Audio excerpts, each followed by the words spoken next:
নুপুরের দাম 1000 টাকা হলেও তার স্থান পায়ে, টিপের দাম 1 টাকা হলেও তার স্থান কপালে।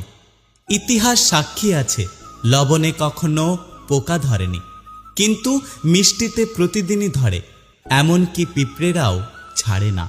মোমবাতি জ্বালিয়ে মৃত মানুষকে স্মরণ করা হয়, আর মোমবাতি নিভিয়ে জন্মদিন পালন করা হয়। মানুষ সোজা পথে চলতে চায় না, আর বাঁকা পথে সবার আগ্রহ বেশি। এই জন্য মদ বিক্রেতাকে কারোর কাছে যেতে হয় না, আর দুধ বিক্রেতা মানুষের দুয়ারে দুয়ারে ঘোরে। আমরা দুধ বিক্রেতাকে সবসময় বলি দুধে জল মেশাননি তো, অথচ আমরা মদে নিজেরাই জল মিশিয়ে খাই। একটা গাছ থেকে লক্ষাধিক দেশলাই খাঁটি হতে পারে, কিন্তু একটা দেশলাই খাঁটি লক্ষাধিক গাছকে